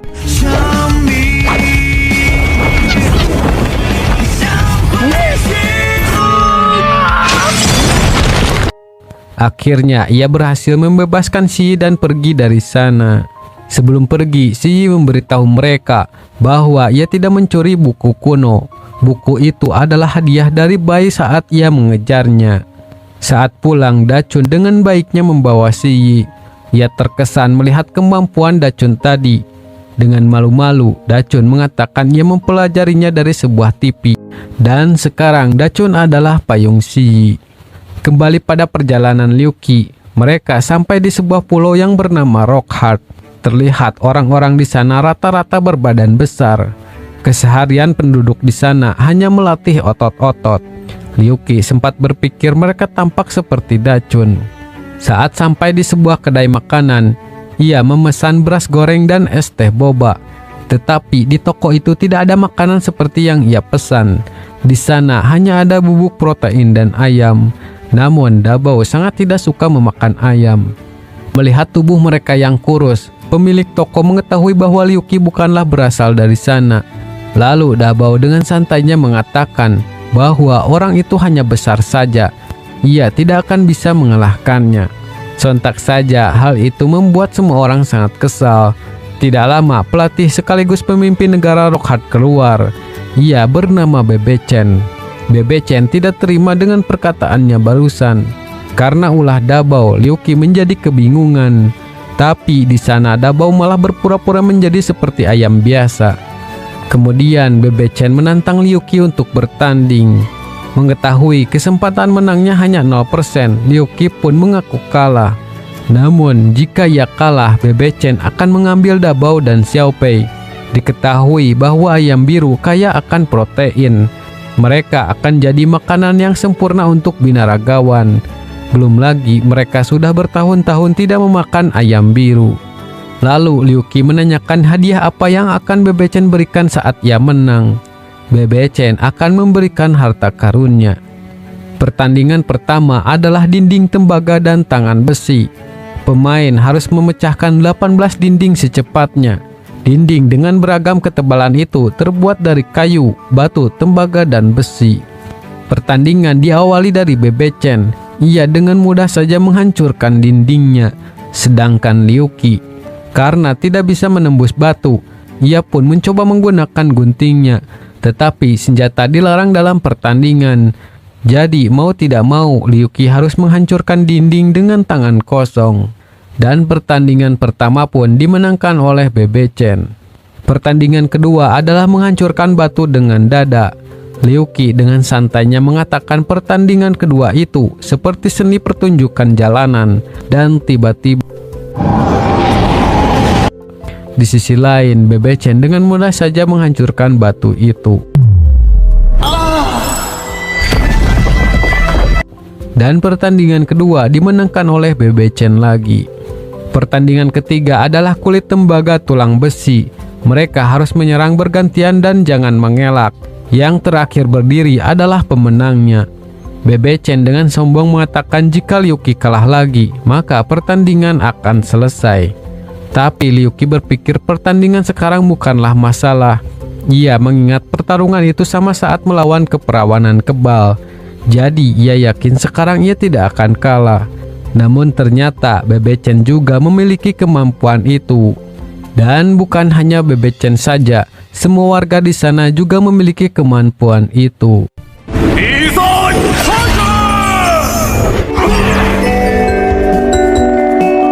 Di saat itu Liu Qi berpikir pertandingannya sangat tidak adil.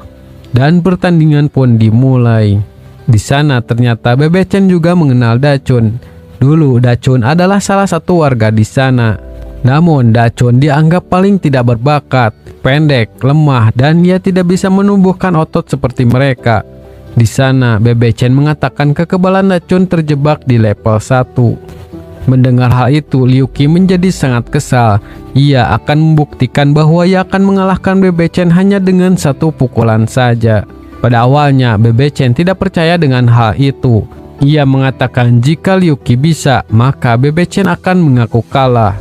Ternyata Liu Qi menggunakan teknik yang Gigi Merah lakukan sebelumnya.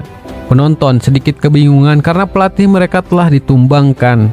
Karena tidak ingin dipermalukan di depan penduduknya, Bebe Chen kembali melatih otot-otot hingga kembali seperti semula. Di sana, ia pun langsung menyerang Liu Qi lagi.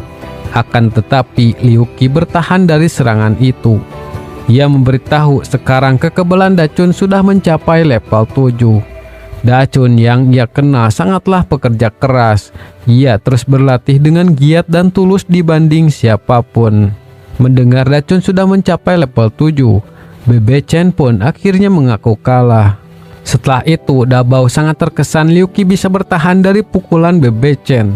Tapi tiba-tiba, sesaat akan berangkat, mereka memberikan peta menuju Xuanwu yang asli. Namun, Liu Qi masih ragu.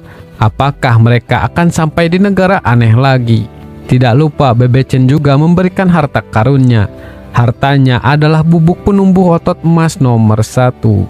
Setelah Liu Qi pergi, Bebe Chen berbisik jika Liu Qi sempat. Ia ingin menyampaikan pesan permintaan maaf pada Da Chun. Tapi ternyata Liu Qi bisa mendengar bisikan Bebe Chen. Lalu setelah mengikuti jalur dari peta yang diberikan, Liu Qi masih penasaran apakah rutenya benar. Belum lagi hutan di sana terlihat sangat aneh. Dan tiba-tiba tubuh Da Bao menjadi tambah tinggi. Begitupun tubuh Liu Qi menjadi sangat besar. Lalu terlihat seseorang yang mengendalikan mereka. Ia adalah anak kecil yang bernama Pingan. Kekuatannya adalah psionik. Ia bisa menggerakkan dan mengubah objek dengan pikirannya. Pingan menanyakan siapa mereka dan kenapa menyelinap ke negara adidaya. Di sana Liu Qi malah menjawab bahwa ia adalah seorang assassin. Sehingga kemudian ia mengatakan kembali bahwa ia adalah seorang penata rambut. Di sana, Pingan pun meminta Liu Qi untuk memotong rambutnya. Dan akhirnya Liu Qi akan memotong rambut Pingan secara gratis. Namun Liu Qi malah asal-asalan memotong rambut Pingan. Tapi karena Pingan tidak tahu gaya rambut, jadi ia membiarkannya. Liu Qi menanyakan mengapa Pingan sendirian di sana dan tidak ada teman. Dengan sedikit bersedih, Pingan memberitahu para warga berada di penjara bawah tanah. Tapi ia bertemu dengan seorang pengemis bulan lalu. Ia berpikir orang itu mungkin hanyut dari negara Xuanwu. Kemudian Pingan pun mengantarkan Liu Qi pada pengemis itu. Sekarang pengemis itu berada di sebuah gubuk kecil di depan mereka. Tidak jauh dari sana terlihat dua anak terengah-engah kelelahan. Mereka adalah teman Pingan. Yang satu bernama Yongkang. Kekuatannya adalah intensifikasi otot. Ia bisa memperbesar bagian tubuhnya dengan signifikan. Dan satu lagi bernama Charsiu. Kekuatannya adalah semburan api. Di sana mereka melakukan serangan yang menuju pria pengemis itu. Akan tetapi serangan mereka berhasil ditahan dengan mudah. Dan ternyata pengemis itu adalah Zhang Men. Lalu saat santai, Liu Qi menanyakan jalan menuju Xuanwu pada Zhang Men. Di sana, Zhang memberitahu Xuanwu adalah tempat yang membosankan. Ia sudah bersusah payah menggali terowongan agar bisa keluar dari sana. Jika Liu Qi mau memotong rambutnya, maka ia akan memberitahu terowongan itu. Tidak pikir panjang, Liu Qi menyepakati hal tersebut. Namun tidak lama, Ping An memberitahu bahwa pesawat dari Istan datang. Ternyata itu adalah Pangeran Istan bersama dengan Kola. Liu Qi sedikit kebingungan mengapa Kola ditangkap oleh orang itu. Lalu Ping An dan teman-temannya memulai serangan pada pangeran. Akan tetapi bagi pangeran mereka bukanlah apa-apa. Di saat ia akan menghabisi mereka, ia ditahan oleh Kola. Ternyata Kola juga setengah berasal dari adidaya. Pangeran menanyakan mengapa mereka tiba-tiba menyerangnya. Ping An menjelaskan setiap tahun beberapa temannya ditangkap untuk eksperimen. Beberapa dari mereka tidak pernah kembali. Ada yang kembali namun tidak selamat. Ia harus melihat teman-temannya mati di depan matanya sendiri. Jadi bagaimana ia tidak membenci negara Istan? Mendengar hal itu, Kola pun sedikit terkejut karena itu sangatlah kejam. Pangeran mengingat dulu mereka ingin meneliti kekuatan super demi kemajuan sains dan teknologi. Dengan begitu dibutuhkan sebuah pengorbanan. Jadi ia berpikir itu tidak masalah baginya. Kola dengan kesal mengatakan mengapa ia tidak bereksperimen dengan warganya sendiri. Pangeran memberitahu bahwa warga Istan sendiri pun menjadi korban eksperimen. Tidak lama Liu Qi keluar untuk menghentikan basa-basinya. Ia akan menghajar pangeran karena telah menculik Kola. Tapi Kola memberitahu bahwa ia tidak diculik. Ia sendirilah yang meminta pangeran untuk membawanya ke adidaya. Lalu pangeran menjauhkan Kola untuk kembali melanjutkan pertarungan dulu. Ping An dan teman-temannya juga berniat menyerang pangeran. Lalu mereka pun bekerja sama untuk menjatuhkan.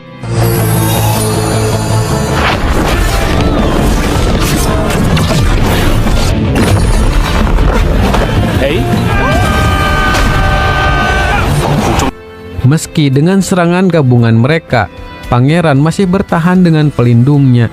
Kemudian ia mengeluarkan kekuatan untuk mengacaukan mereka.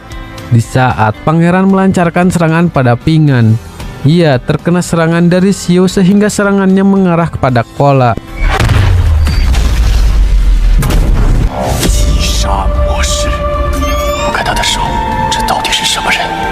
Karena kesal, pangeran pun mengeluarkan mode pembunuh untuk menghabisi Xiu. Beruntung ia berhasil ditahan oleh Zhang Men. Zhang Men menyarankan untuk menyelamatkan Kola dulu karena sekarang ia sedang sekarat. Di saat itu pangeran kebingungan siapakah sebenarnya Zhang Men. Meski pangeran dalam mode pembunuh, ia tidak bisa melepaskan tangannya. Lalu pangeran berniat membawa Kola ke Istan sekarang. Tapi Zhang Men memberitahu jarak Istan dari sana adalah 3000 km. Jika memaksakan diri, maka akan terlambat menyelamatkan Kola. Kemudian Ping An menyarankan untuk membawa Kola ke penjara bawah tanah. Penyihir dari sekte penyembuh mungkin bisa menyembuhkannya. Namun orang asing dilarang masuk ke dalam sana, terutama orang dari Istan. Pangeran juga sangat khawatir pada Kola. Ia mengancam jika mereka tidak bisa menyelamatkan Kola, maka ia akan meratakan negara adidaya. Di sore harinya saat menunggu keadaan Kola, pangeran kepikiran dengan perkataan Ping An. Ia berpikir mungkin tindakannya memang salah. Tidak lama Ping An datang bersama penyihir. Ia adalah penyihir mutan yang bernama Akso. Ia memberitahu Kola mengalami cedera berat dan juga karena kelainan genetiknya, jadi itu menyulitkan pemulihannya. Organ yang rusak juga tidak bisa diperbaiki. Kemampuan penyihir hanya bisa menjaga Kola agar tetap hidup. Untuk menyembuhkannya, penyihir butuh obat ajaib dari negara Senong. Obatnya adalah salep giok hitam. Dabao mendengar negara itu sangat mahir membuat obat. Mereka juga mempunyai banyak dokter yang tersohor. Lalu pangeran siap mencari obat itu dengan pesawatnya. Menurut GPS-nya, perjalanan ke sana memakai pesawat memakan waktu 1 hari. Dan jika berjalan kaki, maka akan memakan waktu 1 bulan. Penyihir memberitahu warga Senong sangat esentrik dan sulit ditemukan. Pangeran yang sombong dan sangat kejam. Kemungkinan besar ia tidak akan dapat salepnya. Di saat perbincangan serius itu, tiba-tiba Zhang Men memberitahu ia punya 1 kilogram salep giok di rumahnya. Tapi rumahnya berada di Suwanwu. Namun dengan melewati terowongan yang ia buat, maka mereka akan sampai dalam 2 jam saja. Jalur itu sangat cepat dibanding dengan kereta cepat. Lalu Zhang Men pun membawa Liu Qi ke depan terowongan itu. Ia memberitahu jika Liu Qi sudah mendapatkan salapnya, ia harus kembali ke terowongan pada pukul 3 sore. Maka Zhang Men akan menariknya kembali, sehingga mereka bisa memakai obat itu malam ini juga. Sebelum pergi, ia menanyakan mengapa Zhang Men tidak ikut. Ia mengatakan jika ia kembali ke sana, maka orang-orang di sana akan memaksanya kembali bekerja. Untuk itu, ia lebih memilih di penjara. Lalu, ia pun memberikan alamat rumahnya. 2 jam kemudian, akhirnya mereka sampai di bagian lain negara Xuanwu. Tapi secara kebetulan, Liu Qi terkena serangan orang. Mereka tiba-tiba berhenti setelah melihat token assassin Liu Qi. Tapi melihat Liu Qi yang seperti itu, pemimpin yakin ia bukanlah assassin bayangan. Di saat ia mencoba menyerangnya, beruntung orang tadi membantu Liu Qi. Pria itu bernama Ouyang Zhan. Keahliannya adalah kungfu jempolan. Setelah itu mereka menanyakan alamat pada Ouyang. Ia memberitahu rumahnya berada tepat di atas mereka. Liu Qi menanyakan apakah di sana tersedia eskalator. Namun Ouyang memberitahu mereka tidak mempunyai benda seperti itu. Liu Qi harus menggunakan lompatan akrobatis atau menaiki tangga. Kemudian Liu Qi berniat memakai Xiaopai untuk terbang. Akan tetapi karena masih cedera, ia tidak bisa terbang. Dan mau tidak mau, Liu Qi pun harus naik tangga. Sesampainya di atas, mereka sangat terkejut melihat pemandangannya. Namun Liu Qi merasa tidak asing dengan tempat itu. Kemudian mereka mencoba berbicara pada penjaga rumah. Tetapi mereka sangat marah karena Liu Qi menyebut pimpinan mereka dengan sebutan Hua pelit, sehingga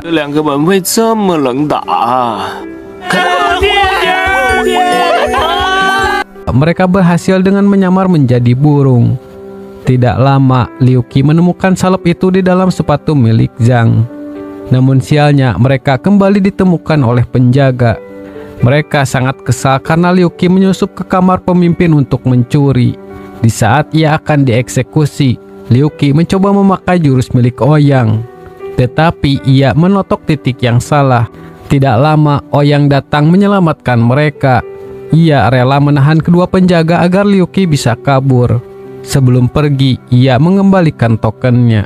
Saat mereka sampai di lubang terowongan, Liu Qi menyuruh Dabao untuk masuk duluan bersama obatnya.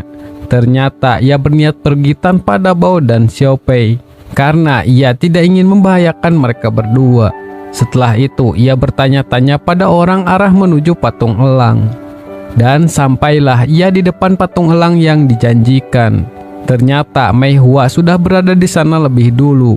Ia ditugaskan untuk menusuk Liu Qi dengan belati yang gurunya berikan. Di sana Mei Hua tidak diizinkan mengetahui alasannya. Jika Mei Hua menyukai Liu Qi dan sulit untuk melakukannya, ia boleh melepas misi itu, dan berarti ia bukanlah murid Phoenix lagi. Dan juga ini adalah akhir dari karir assassin Mei Hua. Tetapi Mei Hua mau tidak mau harus melakukan perintahnya. Di saat ada waktu, Liu Qi mengganti pakaiannya dulu. Tiba-tiba Mei Hua datang dan menancapkan belati itu. Sebelum pergi, ia mengatakan di antara mereka tidak ada kecocokan. Terlihat Mei Hua sedikit gelisah mengenai alasan mengapa ia harus membunuh Liu Qi. Ia memegang salep yang diberikan oleh Liu Qi barusan. Sesaat ia menusuknya, ternyata Liu Qi sangat peduli dengannya. Ia memberikan salep itu karena Mei Hua selalu punya misi intens. Jadi Mei Hua pun kembali untuk mengembalikan salepnya. Namun ternyata Liu Qi tidak apa-apa dan malah asik makan. Ia hanya merasa belati itu seperti balsam yang dingin dan menghilang begitu saja. Tidak lama, sebuah batu merah tiba-tiba muncul menyerang Liu Qi. Ternyata batu itu berasal dari seorang penyihir nirmata legendaris. Orang itu mengatakan Liu Qi adalah target yang paling dicari karena imbalannya. Dan ia berniat membunuh Liu Qi demi keselamatan Xuanwu. Karena ia meramal Liu Qi adalah ancaman besar di masa depan. Di sana, Liu Qi mencoba menghindari serangannya sebisa mungkin. Lalu, Mei Hua hanya bisa terdiam melihat Liu Qi diserang. Ia diancam jika Mei Hua ikut campur, maka ia akan dihukum mati. Dan juga gurunya akan ikut terlibat. Liu Qi menanyakan masalah apa yang membuat penyihir ingin membunuhnya. Penyihir meramal Liu Qi akan membawa sial pada Xuanwu. 2 tahun lalu ia telah membunuh makhluk mistis di Xuanwu, tapi penyihir gagal menghentikannya. Dan sekarang ia menginginkan Liu Qi mati. Di saat berbenturan serangan, tiba-tiba jantung Liu Qi terasa sakit. Ternyata itu efek dari belati kegelapan yang Mei Hua tancapkan. Di saat bola hampir mengenainya, beruntung Mei Hua masih sempat membelokkan arah serangan. Karena Mei Hua ikut campur, penyihir pun akan membunuhnya lebih dulu. Di saat itu, Liu Qi berdiri dan berniat menyerang penyihir. Terlihat ia menjadi orang yang berbeda. Belati itu adalah belati beku kegelapan. Dengan belati itu, Liu Qi akan kehilangan kesadarannya. Untuk itu, penyihir dengan serius akan membunuhnya sekarang. Liu Qi melihat Mei Hua sedang dalam bahaya, dan tiba-tiba ternyata ia berbalik untuk melindunginya. Lalu saat ada kesempatan, ia pun kabur ke dalam hutan. Di sana, penyihir sedikit kebingungan karena bukan hal itu yang ia ramalkan. Ia berpikir mungkin ada sedikit kesalahan dalam perhitungannya. Di sisi lain, terlihat para asasin sudah siap memburu Liu Qi. Meski dalam keadaan seperti itu, ia masih bisa menghindari mereka. Ia berhasil kabur dan sampai di sebuah kuil lama. Di sana, ia bermimpi sedang bermain dengan teman-temannya di pantai. Namun tidak lama, satu persatu mereka mulai menghilang. Dan saat sadar, ada satu lagi asasin yang menyusulnya. Ia mengatakan telah menantikan kesempatan itu. 2 tahun lalu, ia pernah bertemu dalam pertarungan. Banyak asasin yang dibunuh Liu Qi dengan mudah. Namun karena saking takutnya, ia tidak bisa bergerak sama sekali. Dan ia bertekad saat bertemu lagi dengan Liu Qi, ia tidak akan ragu untuk membunuhnya. Di saat ia akan menyerang, tiba-tiba Mei Hua datang membantu lagi. Ia masih kebingungan dengan gurunya. Jika ia ingin membunuh Liu Qi, seharusnya ia melakukannya sendiri. Mengapa ia harus repot-repot menusuk belati kegelapan padanya? Di sana ia berbaik hati mengobati lukanya. Saat ini Liu Qi merasa ada yang menggerogoti dirinya dari dalam, dan semua memori dalam ingatannya perlahan mulai menghilang. Mei Hua menyarankan Liu Qi untuk melupakan semuanya, tetapi ia tidak ingin melupakan orang-orang dari Pulau Ayam. Dan sekarang Liu Qi ingin kembali ke pulau dan melihat Mei Hua memakai pakaian yang ia berikan.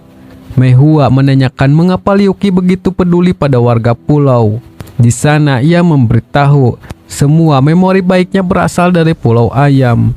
Dabao dan Xiao Pei sudah seperti keluarganya sendiri. Ia juga sangat suka semua hal dari pulau itu. Untuk itulah ia ingin melindunginya. Mei Hua berpikir ia tahu seseorang yang mungkin bisa menyelamatkan Liu Qi. Tetapi ia tidak sudi jika meminta pertolongan dari orang itu. Lalu ketika Mei Hua tertidur, Liu Qi bergegas meninggalkannya. Ia tidak ingin melibatkannya dalam masalah lagi. Dan saat ia berlari, ternyata Phoenix tengah memperhatikannya. Ia mengatakan Liu Qi adalah orang yang pertama yang bertahan paling lama dari racun belati kegelapan itu. Saat terbangun, ia terkejut ternyata Liu Qi sudah pergi. Karena khawatir, ia pun bergegas mencarinya. Sesampainya di sebuah hutan, ia merasakan aura Qi yang sangat kuat. Ternyata orang itu sedang menghajar Liu Qi. Ia adalah asasin bayangan yang bernama Shimen. Dan satu asasin lagi yang sangat menyukai Liu Qi. Wanita itu sangat menyukai Liu Qi dengan apa adanya. Namun ada wanita lain yang selalu Liu Qi pedulikan. Jadi ia membunuh wanita itu saat Liu Qi pergi. Tidak lama ada satu lagi asasin bayangan yang datang. Ia adalah mantan pemimpin dari sekte burung terbang yang bernama Hei Niao. Mei Hua sangat ketakutan karena orang itu sering menyiksa lawan dengan cambuknya. Di saat itu Liu Qi meminta Mei Hua untuk pergi. Ia tidak ingin melihatnya terluka lagi. Akan tetapi Mei Hua sangat kesal karena hanya Liu Qi saja yang mendapatkan dialog keren. Melihat Mei Hua yang kesulitan, Liu Qi ingin sekali membantunya. Tetapi sekarang ia sangat tersiksa oleh racun belati. Mei Hua sangat kewalahan melawan orang itu. Ia berniat kembali pada Liu Qi. Mei Hua berpikir sekarang ia tidak mungkin bisa mengalahkan Hei Niao. Belum lagi ia belum tahu kekuatan dua assassin tadi. Ia pun berniat pergi meninggalkan tempat itu. Akan tetapi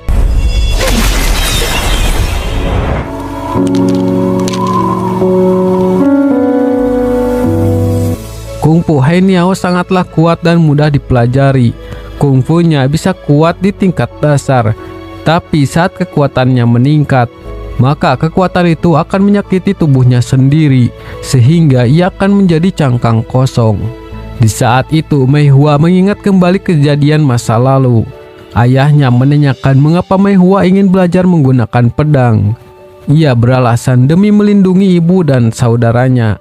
Tapi ayahnya mengatakan ia sangat lemah dan ia tidak bisa menguasai pedang seperti miliknya. Karena tidak ingin tragedi menyedihkan terulang kembali, Mei Hua bangkit dan mengerahkan semua kekuatannya. Sesaat setelah Mei Hua mengambil cambuknya, Hainiao mengeluarkan sesuatu dari perutnya. Sampai beberapa serangan itu mengenai tubuh Mei Hua. Di sisi lain, di alam bawah sadar Liu Qi, ia mengingat saat bersama dengan seorang wanita. Wanita itu mengatakan kekuatan Liu Qi sangat hebat. Dengan kekuatan itu, pasti ada orang yang ingin ia lindungi. Dan tidak lama, Mei Hua pun berhasil menyerang Hainiao dengan bantuan pedang Liu Qi. Di akhir film, kita diperlihatkan Dabao dan Xiaopei yang ingin menyusul Liu Qi. Di sisi lain, Xi Yi bersama Dachun sampai di sebuah tempat untuk sesuatu. Dan Pangeran Istan akhirnya sampai di negara Senong. Lalu yang terakhir, terlihat Gigi Merah masih hidup. Jadi bagaimanakah kelanjutan ceritanya? Kita nantikan saja di season 4-nya nanti. Terima kasih sudah menonton video ini sampai akhir.